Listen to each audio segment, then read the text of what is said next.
Hey everybody, my name is Isaac. This is the Colony Drop podcast where we talk about everything regarding Gundam, from the models to the shows to anything else that's new and interesting. I'm here with my co-pilot, Brian. Hello, everybody. All right, Isaac, what are we talking about today? Today we're going to talk about a recently released series called Gundam Iron-Blooded Orphans. Yeah, specifically Season 1 of Iron-Blooded Orphans. That's right. There's 2 seasons, folks. It was a series that ran, I think it started in 2015, right, Brian? Something Correct. like It aired from October 2015 to March of 2016. So Season 1 had 25 episodes, I believe. Nice. And Season 2 followed up in October of 2016, so 1 year later. And for you longtime Gundam fans or you educated Gundam fans who are in the know, this series is not in the Universal Century. It's its own standalone timeline. Right, so this takes place in the year 323 of the post-disaster era, which, why don't you tell them what the disaster was, Isaac? The disaster was a war of gargantuan proportions, Brian. Okay? It was a war involving Earth, Mars, the colonies. There were mobile suits, there were Gundams, there were mobile weapons, mobile armors. It was just mayhem, Brian. Okay. Would you call it a calamity war, perhaps? I would call it a calamity war completely, in every sense of the phrase.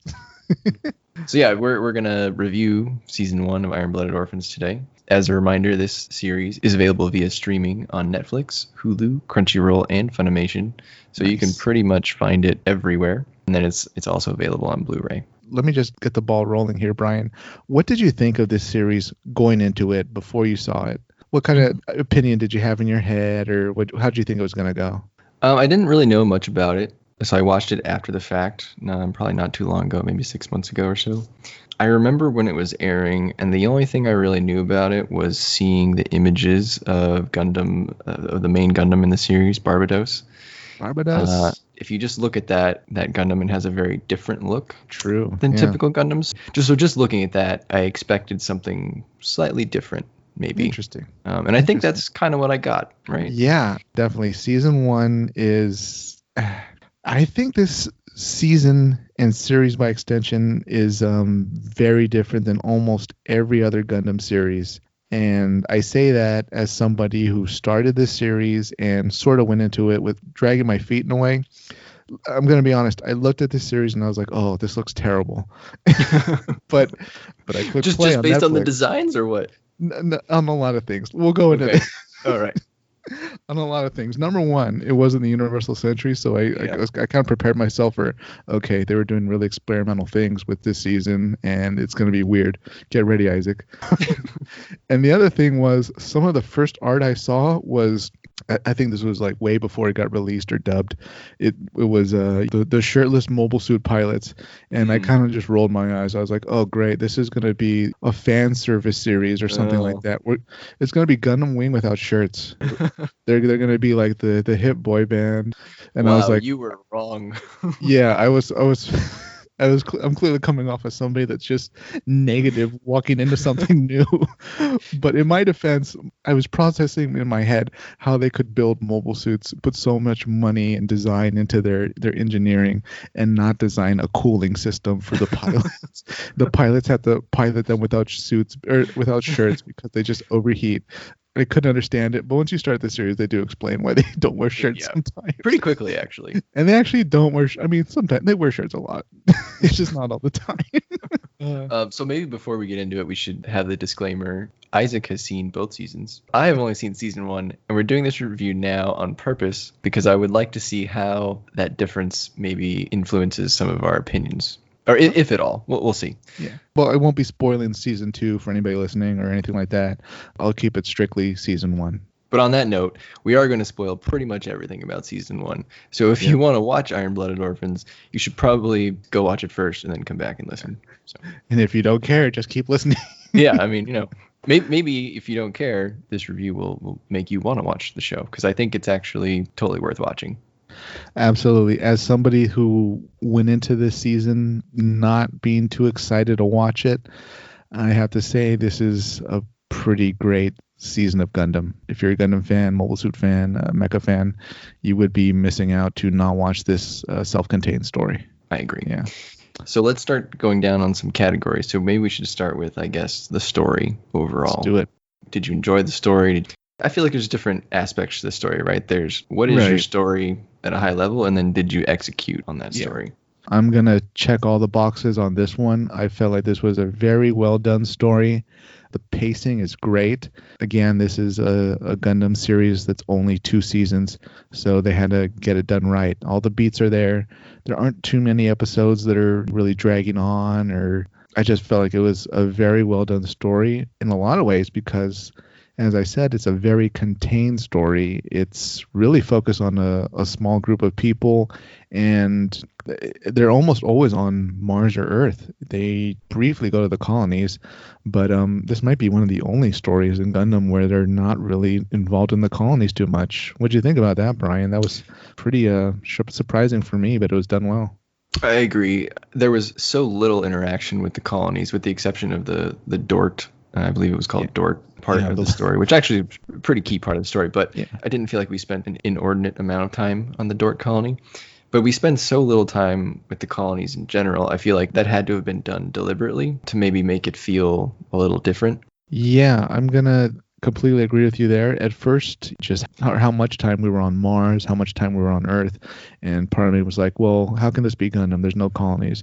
But it ended up being a really great season. I really enjoyed it, and it was a breath of fresh air that we weren't zipping around colonies, watching colonies get nuked or fall and all that. I was like, wow. For once, it shows that I guess Galahorn, the bad guys in the series, they got a pretty good grip on the colonies. They're not going to be, needing to start slapping them around left and right. And Tekkadan, our organization of heroes, our main characters in the story, the protagonists, they're not on the scale where they're going to be leading groups of colonies or invading multiple colonies at once. This is a very small mercenary organization. Yeah, they're a lovable band of child soldiers, I suppose. Or as you said in our last podcast, Brian, what'd you say? A band of misfits and yeah. Well, that was damaged children or something. Yeah, that was how Peter Cullen, the voice of Optimus Prime, describes the crew of White Base in the original Mobile Suit Gundam trailer for Toonami. He calls them a crew of orphans and rejects. Did anything stick out in the storyline that was kind of like a crowning moment of awesome for you? Crowning moment of awesome? What was a couple highlights that you really enjoyed this season? Definitely everything involving Ein, the character Ein, and how he just snowballed into this tragic monster by the end of the show. A tragic villain, if you're listening. Yeah, for sure. So I think overall, this show did not beat you over the head with exposition, and it generally revealed everything to you in a sort of steadily paced, logical manner. All right. So, for example, in the beginning, there is an opening shot of the Gundam Barbados, and you don't know its name, but it's already in the background, and I think it's in like a mechanic hangar or something. And it's very different than maybe other Gundam series that revolves around children. Like, these kids are already around the Gundam. They already have it. You get the Whiskers Alaya Vinyana system. The whiskers related to the Alaya Vinyana system have a good subtle intro. You see, I think it's Mika doing some sit-ups. You see the holes in his back. And when he first turns on the Barbados, it has a number. And so that indicates to you that there's probably more Gundams out there, or at least more things like Barbados. Exactly. And then they slowly they drip the information to you about the Calamity War. And so overall, I thought it was, like you said, very well paced. They gave you the information you needed to get through the episodes. Not too much, not too little. But the one thing that was confusing to me was McGillis Farid and like just what his plan was the whole time, because he was playing a lot of 3D chess. And I think one of my crowning, what'd you call it? One of my a crowning moment of awesome. Crowning moment of awesome for this series was finally understanding his motivation, because I think in the middle I was a little confused, and maybe we'll get to that a little bit later when we talk about characters. Right. But by the end of the show, I just realized that this dude was a complete psychopath. He had one goal, and he was going to stomp on anyone to get to that goal. So, absolutely. Yeah. I think it's at the final episode where he finally reveals his plan and why he's been doing everything for the last 25 hours. Yes. Yeah. But what stuck out to me? Well, this kind of dips into character a bit, but our pilot is on episode 1, minute 1. He's already a pilot. It's not a teenager thrown into a cockpit. It's not a student that, was given the access card to a Gundam. It's not, anything like that. He's actually a military pilot. I thought that was pretty interesting for the series to do. Also, how brutal it was right off the bat. In one of the earliest episodes, we just see Mikazuki. He executes the guy. I mean, the guy kind of coming, sure, but wow. They don't pull any punches in the show. They just start you off. I think it's episode 2 or something. He just executes this guy that he didn't like. Guy is unarmed, not in a mobile suit either. This was like in person. Like You're right. He just took a pistol and like shot him in the head. Yep. Yeah, that was in episode 3. Not only was he unarmed, but I believe he was tied up, and he was laying face down on the floor. And the guy was, I think he was the boss of like first group or whatever it was called. Right. Yeah. Not a nice before guy. They were called Tekkaden. They were called Group 3, I think. The Security Corporation, something like that. Well, Gallarhorn had attacked the base, and Group 1 they retreated cowardly and left Group 3 or Tekkaden to fend for themselves. And so, they didn't expect Tekkaden to live, but they did. And then when they came back, they were obviously upset about it. So they tied them all up, and Orga was leader of Tekkaden, or arguing with the Group 1 boss. And he just, as he was arguing with him, Mika just went up and shot him in the head. So, and then on top of that, the first guy who spoke up right after Mika killed that guy, Mika shot him too. So they really don't F around, these Tekkaden children. No, when there's new bosses in the company, you better you better sit up straight and hope you don't get called on and don't speak out of turn. For sure. Yeah, brutality, I would say overall was a theme. It had to have been intentional, I guess. This was definitely one of, if not the most brutal Gundam series. Definitely up there. Yeah, it's, dare I say, it was a very child-focused storyline. Trigger warnings, I guess. McGillis's backstory, that was very much about child abuse. Mikazuki's and everyone that's a human, what's the term? Human waste? Human debris. Yeah. Human debris. Or at least it was human debris. So I watched the show subbed. I think you probably watched it dubbed. But it was human debris in the sub. I'm pretty sure you're right. It was called human debris in the dub too. These human debris people are just, man. Yeah, it's a rough world out in Mars. Mars is under like the worst possible economy, because there's just like unemployed orphan children that are forced to be child soldiers or worse, I guess. It was just a very brutal storyline, but it really works, and you really enjoy Tekkaden as a group. They've got such a good diversity of characters. Orga's a really interesting leader. He's a very emotional and a compassionate leader. You really do feel the stress of him trying to keep everything together. Mikazuki's a pretty stoic character. Overall, they all did a really good job in the storyline, I feel, as far as balancing it out with different character personalities that really work together in a good storyline. Agree. And this is also one of those shows that if they wanted to come back to it later, there's plenty of material to mine. Like maybe we could see the Calamity War one day. I mean, there's no reason not to. It would absolutely be like a Gundam fest against mobile armor. For sure. Yeah, even if it was a OVA or, it doesn't have to be a 50-episode TV series, but plenty of stuff to come back to. So there's a lot of lore.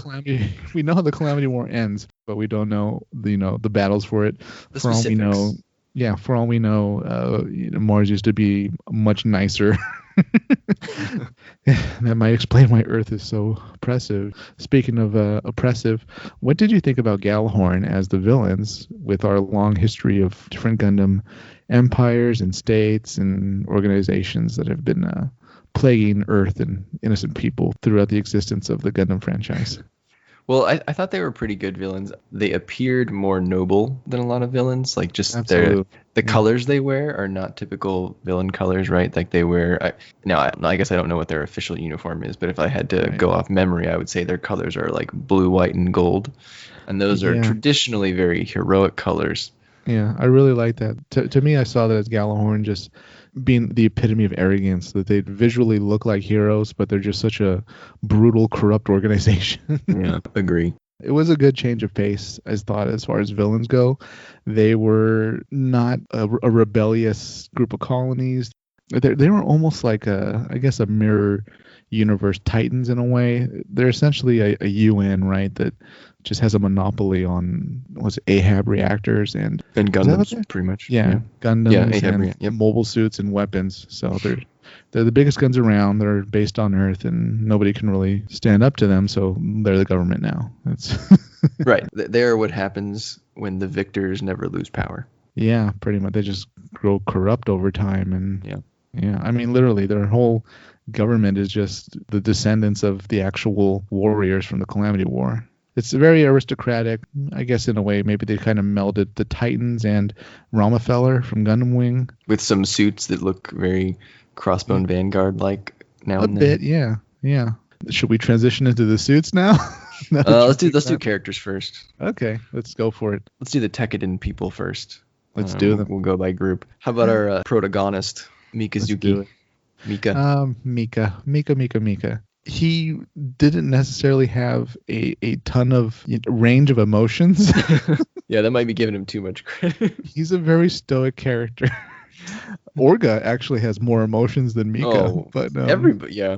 But they sort of do explain that, Mika's a bit more of a buttoned-down, not cold-hearted soldier. He's not a cold-hearted guy, but he's willing to do the job that needs to be done, and he's very loyal to protecting his friends. And I guess as a lifetime as a child soldier, he's just kind of been numbed to an extent. He's a very interesting character, I thought. It was good that he didn't have to rely on magic powers, more or less, which is what some pilots are, like new types. Instead, he was more just about his own skills and having to learn through combat experience, and definitely working with the rest of Tekkadan. Teamwork was a big part of this series. It's not the lone mobile suit just invincible, crushing the enemy.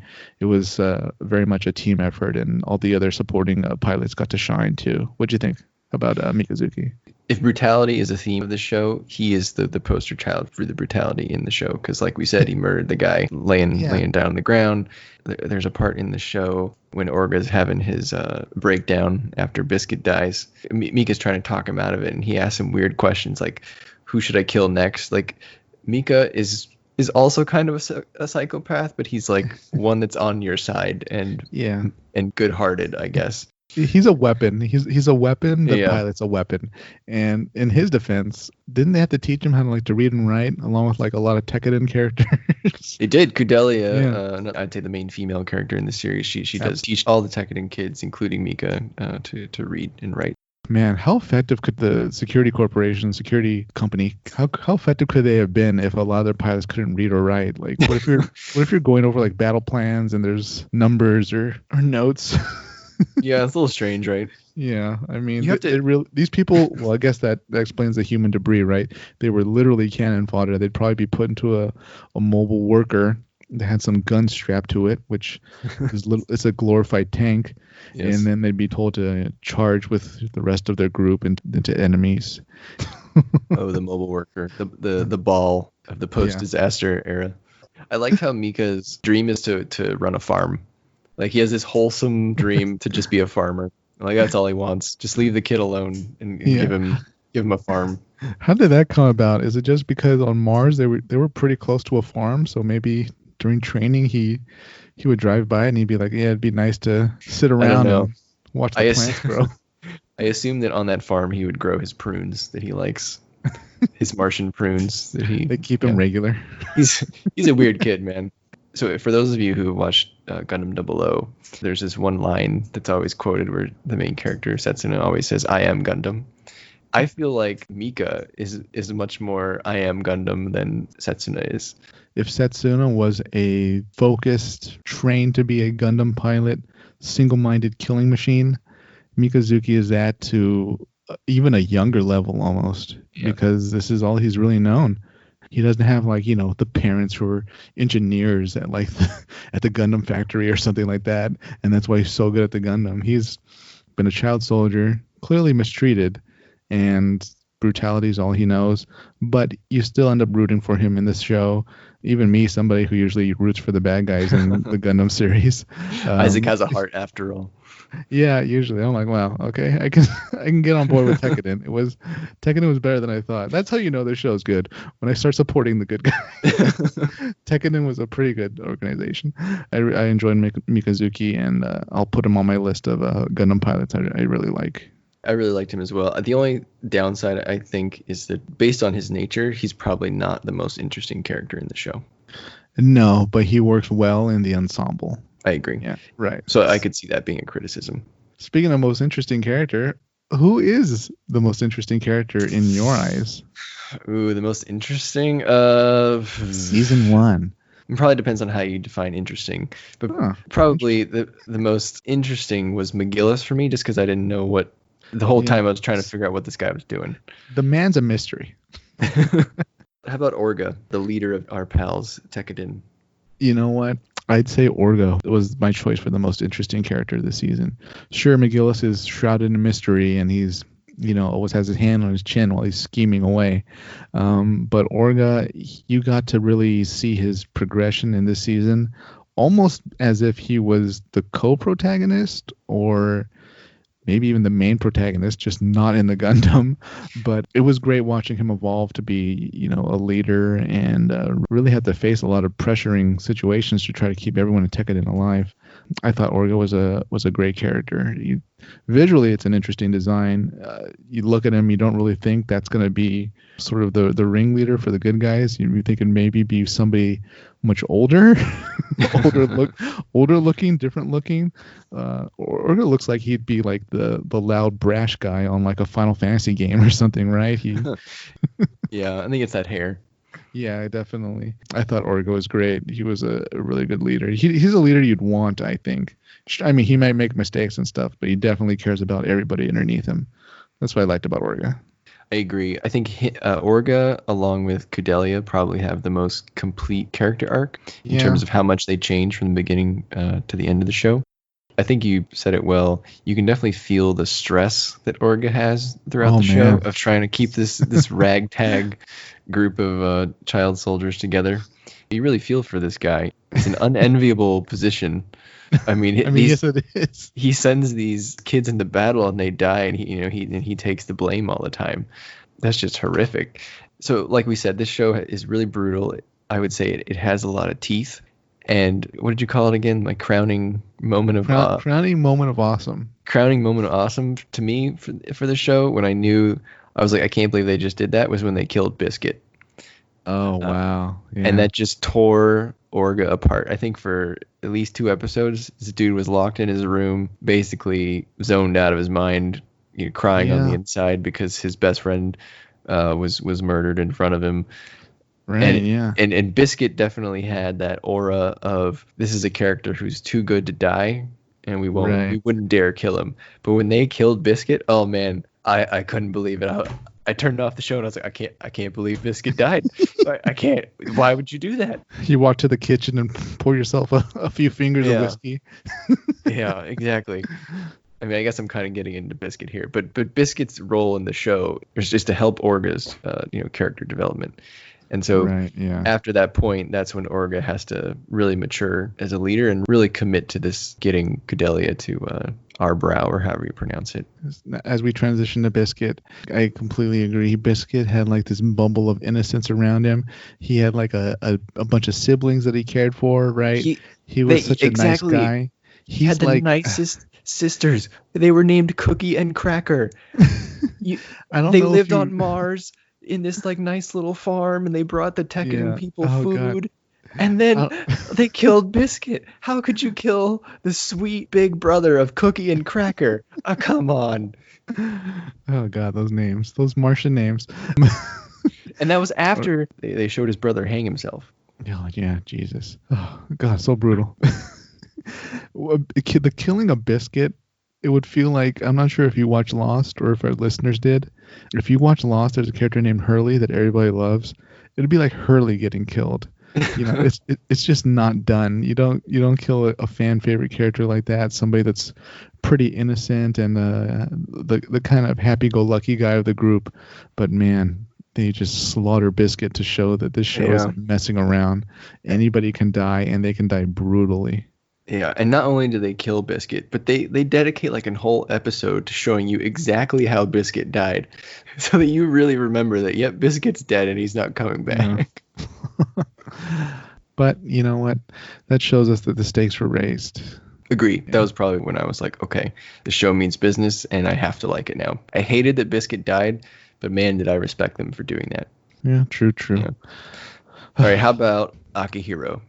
Okay, let me say this about Akihiro. I wanted more Akihiro. Akihiro, I felt, was a pretty interesting character. He's very angsty. He's almost like a bigger Mikazuki, I felt like, in a way. Like if Mikazuki was older and more experienced, he would be a lot like Akihiro. But I thought Akihiro was a pretty awesome character. He's kind of their team tank, right? He's the tank on the team. He's gonna be the kind of the big gruff brother, the bear. You don't want to mess with him. He's not too fast and maybe not too bright, but man, he'll fight to the death, and he's got a pretty strong mobile suit, and man, he's a beast. But I really enjoyed his character, and once again, pulling the tragedy card here in Gundam Iron-Blooded Orphans, the plot line with his brother was very tragic. Oh, it was just so brutal. Another human debris story. He was separated from his brother, and as soon as we heard that story, we meet the brother, I think, in the next episode or two, which maybe was a little too quick, but after that story, you knew you were going to meet the brother. And man, the brother has just been abused for years, and he's basically lost it. And they get into this fight with the people who are in charge of his brother, and he tries to save his brother, and he can't do it. His brother ends up getting killed by a giant hammer, and it's terrible. But then Akihiro, this dude, he has the balls to say no. They end up capturing the suit that killed his brother, and he ends up piloting it. He gives us some new armor and repaints it. But wow, that was unexpected to me. Yeah, I'm not sure I'd want to pilot the suit that killed my brother, but mobile suits are hard to come by, Brian. I don't know what to tell you. Yeah, Galahorn's got a monopoly. Yeah, I agree. I definitely wanted more Akihiro. I think he was maybe my favorite Tekkaden member after Biscuit. Yeah, it was always good seeing him on screen. I was like, oh, okay, this guy's here. He's pretty cool. Yeah, and then there's one more Tekkaden person I wanted to mention. That was Atra. Atra, yeah. That was Mika's childhood friend, who may be the most adorable character in the show. And if anyone hates her, then you're just a bad person. How old is Atra supposed to be in the show? Because it's a little nebulous. I always assumed that she was about the same age as Mika. Let's check. So Atra is 16. All right. Yeah. She could definitely be younger, but then again. Yeah. Although I don't know if that's her age, maybe in season 2. So and she's somewhere from 14 to 16. But that's about the same as Mikazuki. But again, with the brutal backstory, she was homeless, waiting to get a job outside of a strip club, and that's when she met Mika and got a job with them. But wow, we haven't had backstories like that before in Gundam. Yeah, definitely. She was a welcome comic relief, a little dose of, I guess, cuteness in the show. Maybe the only one, right? She's the only one that could kind of get away doing like the sort of childish kind of pranky stuff in a way. Atra was very much a short and sweet character. She brightened up the show, and she wasn't in it a lot. She came in and out in the season, and she was there when we needed her to cook stew. She made the food. She made the best stew those child soldiers ever ate. I don't know how she put in it, but man, they loved it. And then how about our female protagonist, Cordelia Ina Bernstein? What did you think about Cordelia, Brian? Oh, so by the way, I gave everyone in this show, before I learned all their names and I couldn't keep up, I just started naming them after other characters. So Cordelia for me was Iron Locus for a while. Iron Locus? Because, she was analogous to Locus Klein from Gundam Seed. Because you have that whole sort of, I'm a princessy figure who wants to obtain peace for everyone and everyone to live a nice, happy life. And I feel like Cordelia was Locus, but done better. I don't feel like Locus did anything. She kind of just showed up all the time and was like, I like peace. And then, she'd say, and go get him, Kira, and then he'd go fly in. But I feel like Cordelia definitely felt cliche at first, but she was like so sincere throughout the whole show that she really grew on me. She had a real active role in the story. She gets taken down a peg right away by Mika in the first few episodes. Like, she's upset. A bunch of the Tekkadan members died, and she blames herself, and he tells her no one dies because of one person. And it just, I think it like shatters her sense of like importance. And then from that point on, she grinds her common rep. She works in like the cafeteria, helping make meals, and she starts making real decisions about what she wants to do. She gets so brazen that she signs up with Tewaz. And then she agrees to work with the Montag company. So she makes a lot of big decisions and really comes real far from being the daughter of a really important person on Mars. And her breaking point, similar to Orga's, the death of Biscuit, her breaking point is the death of her, assistant, whatever you want to call her, Fumitan. So I actually think that her arc and Orga's arc are very similar. Absolutely. And getting back to the Lacus comparison, I agree. She's very much what Lacus wanted to be, but none of the pop star nonsense. If anything, she's more like a Relena rival, Relena Peacecraft from Gundam Wing. So they're very politically savvy. And initially, you kind of think they're just bratty and not really someone you want to see on screen too much, but they do kind of grow on you. And yeah, she definitely ends up running almost her own subplot, really, about the more political intrigue that Mikazuki isn't really going to get involved in, except just as a pilot. But hers was much more about the politics of this season. I enjoyed it for that, but I wouldn't say she was toward the top of my more favorite characters though. But she needed to be in the story to keep it moving along. So thank you, Cordelia. Yeah, Cordelia was the engine. Mika and Orga were the flare.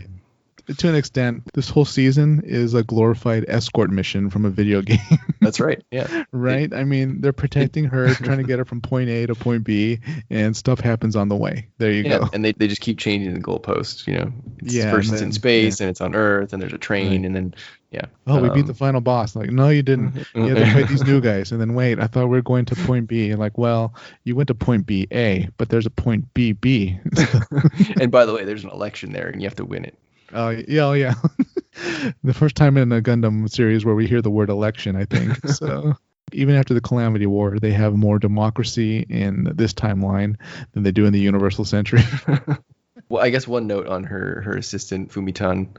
So her dying was pretty predictable, but like Biscuit, it did serve a good purpose in the story. The only thing I wish there is that once we realized that she was going to betray everyone, I wish we would have seen like a full heel turn instead. At the end, she couldn't go through with it, and she ended up protecting Cordelia or whatever. Right. I just think it would have been more interesting if she just went full betrayal and killed a Tekkadan member or something. Yeah, but I don't know. We'll see how that feeds into the next season, if anything. Yeah. But I do feel like that wasn't pivotal enough that it could have been done a different way. All right, your pals Gallarhorn. Let's do McGillis for Reed. For me, I called him Iron Char from episode 1. I pegged him as Char right away. Do you do that too? Whenever you see a new Gundam series, absolutely, that's not Universal Century, you say, okay, who's my Char? Right. You look for the blonde guy, or you look for the guy in a mask, and you're like, well, there he is. Yeah. I didn't know exactly who would be Iron Char between him and Galio, but after, I think, episode 2, it was very clear that he was going to be Iron Char. But I will say, yeah, that cocky attitude. Out of all the Char clones that we've had, he's definitely the most conniving. He might have outcharred Char at some point. I think he may, for sure. Char's looking for revenge, but McGillis is looking for, power. And oh boy, does he play everybody like a fiddle. McGillis, I felt, was a very good, almost understated villainous threat for this season. He's half an ally, half a villain. He's a frenemy, really. But, yeah, the whole time you never know whose side he's on. He's obviously not honest. Right. But it was very good having him on as a villain, very suave, and I felt like he really captured what Gallarhorn is as a very entitled, corrupt, and scheming threat in this universe.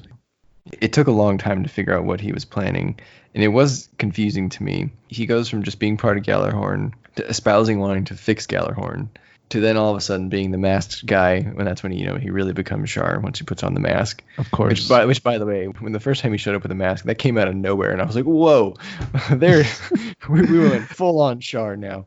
It's like a mask and a wig too, like yeah, the biggest '80s rocker wig you've ever seen. Yeah, and then he starts killing his friends. Are they friends? Well, I did believe him when he said they were, His but bonds? obviously not. Yeah. I think maybe he values them more as. They thought they were friends. Bonds. Yeah, for sure. Both of them did. And he definitely is, at least through season 1. He's clearly the best pilot in the show. Yeah, he's a beast in a mobile suit, as befitting the person that would be Char. But I really liked everything about him. He's, 1 minute they need him, the next minute they're afraid of him. It does seem like there's some sort of connection between Cordelia and McGillis. Like she's met him before. And I feel like that really came out of nowhere, but. You'll have to tune in and find out what happens in season 2 with McGillis Farid. A.k.a. Iron Char. Yeah. Lord Isnario. I never felt much of a threat from Lord Farid. He was just too much behind his desk, I thought, this season. Yeah, I agree. In season 1, at least, for being the guy in charge of the bad guys, he didn't really do much other than he filled a role. We don't know why he's in charge, really. Or one of the things that I found hilarious about the show, I don't know if this was done intentionally, but when you first meet Lord Isnario, he is in this enormous room, sitting at the smallest desk relative to the room size, doing nothing. It was like walking into the evil boss's lair, where he just sits at his desk all day with his hands clasped, waiting for the good guy to come in so he can explain his plan. So all you needed to know about him, I guess, was that he was evil, but yeah, he didn't really do much. That office is actually pretty cool, though. I really like the massive window that looks over the ocean. But I agree, it's like a desk, and then there's one screen on the desk. That's it. And you just wait there for updates from whoever you sent out into the field. All right, how about McGillis' partner in crime for most of the series? Galio was a pretty cool guy, I thought. I really liked him as a character. Dutiful, you could say, as a Gjallarhorn officer. But still very threatening when you get him inside a mobile suit. Agree, yeah. He's probably maybe not the second best pilot in the show. Obviously, Mika kicked his ass several times, very definitively. But he's definitely probably top 5 in the show. And he definitely had that one really cool Gundam. He was, I would say, pretty noble. Even though Gjallarhorn provoked a massacre at the Dort colony, he hated the massacre. That really wasn't what he wanted to happen. Similar to McGillis, he wanted to change Gjallarhorn. So I'm a little confused exactly why McGillis killed him, but so it goes. There's season 2. He got used, sir. He got used and played like a piece on the chessboard. And when his time was up, McGillis let him die, and that was that. I also named him Iron Garma. Iron Garma. I just realized that. Yeah, he's essentially a competent Garma. He's what Garma wishes he was. Exactly. Right. Yeah, it was pretty cool to have somebody on the bad guy side that you could sort of root for in a way, because he wasn't a total monster. Yeah, it was sad when he died, and I did notice that when he died, there was no body. So I'm hoping that he comes back in season 2. We'll have to find out. I'm hopeful. I want him to get revenge on McGillis. I feel like McGillis must be stopped. You'll have to find out what happens next season, Brian, and so will the listeners. Should we move on to another category? Is there another character? Oh no, we still got to do Ein. Ein. You poor soul. You poor soul. So Ein was maybe even a more dutiful officer than Galio. He lost his idol in Lieutenant Crank and just had the most conviction out of anyone in the show trying to get revenge. Mika kills Lieutenant Crank in episode 2? And that just sets off Ein on a warpath trying to kill Mika. And out of anyone who McGillis used throughout the whole show, Ein probably ended up with the shortest stick. Galio took Ein under his wing, gave him a better mobile suit, gave him some training. Ein goes out, gets really injured, protecting Galio. And the only way to save him, McGillis convinces Galio to give Ein the surgery that gives him the Elia Vignana system, which is just this huge sort of mark of shame to Gjallarhorn, because they view that system as, for the human debris. It's beneath them, yeah. Yeah. But not only does he get the surgery, but based on the diagram, I don't think he has any more legs. If if I'm correct. No, it looks like there's not much there. They just hooked him up and put him in blue light. and he's sitting in this tank. Yeah, it's just awful. And he ends up piloting what I call the Iron Psycho Gundam at the end. It's like just really big, and it's pretty just awesome, big. though. It's pretty cool. This big killing machine with axes. But yeah, at the end, there's a great line the McGillis says is when you completely realize that he played everybody and that he's just a psychopath. He tells Ein he hopes Tekkadan kills him because everyone is now viewing Tekkadan as heroes fighting a monster. And that's exactly right, because here's this Galahorn guy in this enormous suit just destroying this city that these people are living in. And if McGillis's plan is to expose the corruption in Galahorn and get public opinion to turn against them, I mean, what better way than to have this underdog fighting for the people group of Tekkadan take on this enormous suit piloted by this monster? I don't know. The eyes this guy of his that they own turned organization. this man machine, monster. And anyway, poor Ein. That guy got it the worst. Yeah, Galahorn could not have picked a more evil-looking mobile suit to put him in and send him out. For all their uniforms looking heroic and bright, they'd send out like a monster to go in and quell that city and defeat Tekkadan. It was not the right choice. From a PR perspective. Yeah, if they sent something with like angel wings and like a sword and a shield, it would have played better visually. But oh boy, yeah, and Gillis pulled it off. The last Galahorn person I wanted to mention is Carta Issue. She's the third person in our sort of childhood friend triangle between McGillis and Galio. And she's just a terrible pilot. I don't know. She's part of the most powerful 7 Stars family. She's just bad at her job. I don't know. Did you take away anything else from that? Because she lost horribly every time that she tried to engage Tekkadan. See, this is why Galahorn is inherently corrupt and ineffective, because you're pretty much in power in Galahorn just because of something an ancestor did, hundreds of years ago. It's not because you're a good pilot. It's not because you're a good strategist or a good officer or a good planner. And that really showed in her. Not only that, but if you've ever seen Last Exile, our listeners, she reminds me a lot of Maestro Delfine. Absolutely. I was going to point that out later, but she does. She does look exact. Yeah, she looks like an inept version of Maestro Delfine. Yeah, I mean, Maestro Delfine was pretty much winning until she made the mistake of like chaining up her enemy like within arm's reach, right? Yes, which was probably was the best part of Last Exile, by the way. She would have won if she didn't do that one mistake. But yeah, but Carta here. Yeah, she was a villain a villainess we needed on screen to really hate and view as an enemy that we'd like to see destroyed. And yeah, I really enjoyed seeing her get defeated, especially since she was responsible for killing, a lot of Tekkadan people. She killed Biscuit. Yeah. I mean, exactly. I guess you did get a little sympathy for her at the end when there was a flashback where no one wanted to talk to McGillis, but she befriended him. She taught him to read, I think, when he was young. He was reading that book about birds. And then it turns out that she was in love with him. And that was pretty sad when Galio rescued her. Although she ended up dying from her injuries, he whisked her away from that battle. And she actually thought that Galio was McGillis and started confessing her love as she died. That was pretty sad. But at the same time, she killed Biscuit. So, you know what? She was a villainess, but she was a very human villainess. She was capable of love. When she was a child, she was very kind, but she was power hungry and part of a corrupt organization. She was willing to use that power in ways that didn't create justice. And that's what happens. Yeah. Goodbye. Yeah. So there are some people on the Tewas side we could mention. There's the leader, McMurdo Baristan. I really like seeing him on screen. He was a pretty cool guy. The only reason I bring this guy up is so that I can point out that I assume you really like him because he served cannolis with extra cream when Tekkadan visited him on his ship, which, by the way, had a lake and trees. So was it like a colony ship or just a ship? I'm confused. Since he's the leader of Tewas, which they told us was a pretty powerful corporation, but they kept mentioning over and over that it was run like the mob, right? Yeah, it was basically the Mars Mafia. Yeah, I pretty much assumed that's why they or was it Jupiter? had cannoli. I think they're I think they're actually in Jupiter. I think you're right. I think you're mentioning about the cannoli. I think that was just another mafia sort of nod. They're saying, "Oh, look, Yeah. they even eat Italian pastry."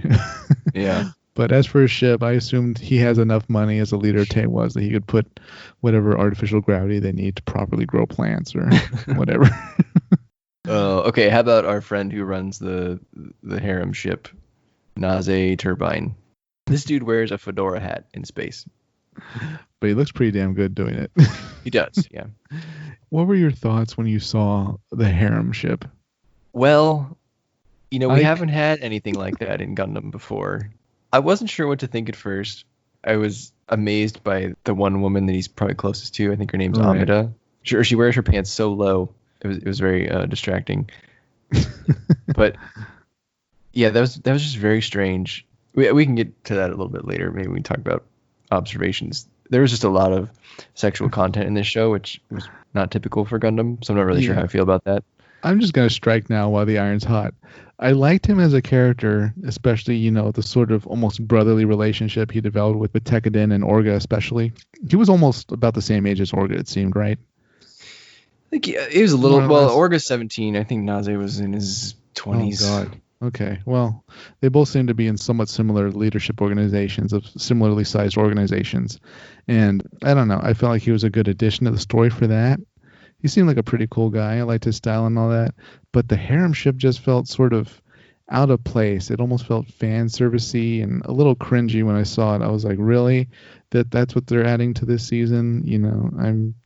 Yeah, it's nice to look at and all that. But I felt like it was sort of offbeat for the rest of the season. I agree. I think that whole thing was a little bit out of place, and I'm not really sure exactly what it added. Nothing. It could have been done differently. Yeah. I'm not necessarily one to oppose those things. If you want to put that in your show, that's fine. There's an audience for that. In this show, it seemed a little out of place to me. Yeah, I could have done without it, but you know what? It happened, and we move on. Yeah, it happened. We moved on, and overall, this season was so well done that it didn't take anything away from it. So the women on his ship though turned out to be some of the best pilots in the show. They sure did. Yeah. They schooled all the with that little clothing, it's easy to maneuver in your cockpit. Yeah. Okay, the last Tewaz person I wanted to mention was Maribit Stapleton, who, to me, I named her Iron Nina because her name is actually pretty similar, Maribit Stapleton, to Nina Purpleton. Do you think that was on purpose? She even dresses similarly. She's like a power suit. Now that you mention it, is it Nina Purpleton? Yeah, it's Nina Purpleton. I think you're right. Yeah, she moved up within the corporate world. She wasn't just the engineer, right? Yeah. I think you're right. Yeah, she was pretty interesting, I thought too. I really liked seeing her on screen. She was a good addition to the mix. I kind of liked her more than Kudelia at some points. She was a good foil for Orga to keep him in line, even though they probably never really listened to her. But I expect more from her in season 2. You'll have to find out, Brian. I'll have to find out. All right. The last thing I want to mention about characters is I nicknamed the guy they had to get to Arbrow to win the election. His name is Takanosuke Makanai. Yeah. I named him Beardy Guy. Beardy Guy. Yeah. Or just I don't know, Island Santa, because he's got that cool island base, like his little retreat. Yeah, exactly. God, Tekkadan had no idea what it was doing. Like they showed up and by the way, I'm not the prime minister. Yeah, it felt very much like a video game where you get there and like, oh, by the way, you have to get me there, and there's also an election and I have to win it. Yeah, you deliver the king's sword and you get there and oh, there's a new king actually. You're like, oh, great. Sorry about that.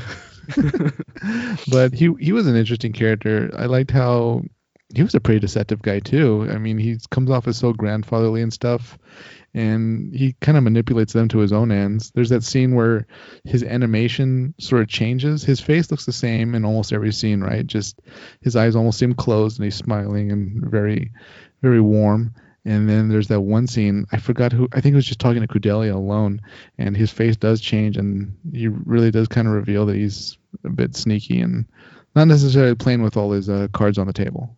He clearly wants to be the prime minister again, and he gets Tekkadan to get him there. you scratch my back, I'll scratch yours. Political power and get me out of exile. Did they ever explain what he did to get exiled? I mean, for all we know, it was pretty bad. Yeah, that's a good point. I based on the tone, I guess I would have assumed that Gjallarhorn manipulated Arbrow. the exile to some extent. Okay. But you're right. I don't think we ever got a reason. Oh, okay. He was probably if he's willing to talk to Cordelia, I'm guessing he's at least somewhat pro, independence and autonomy for Mars. Plus, he still has the favor of the people, so it couldn't have been that bad, I guess. Yeah. Well, either way, I guess that's enough for Gjallarhorn to talk to whoever they have to talk to get him voted out of office. All right, how about we move to mobile suits? And we're going to cut it there for this episode. Tune in next time for the conclusion to our Iron-Blooded Orphans Season 1 review, where we discuss the mobile suits and our overall thoughts on the series. Until next time, keep those Minovsky reactors warm.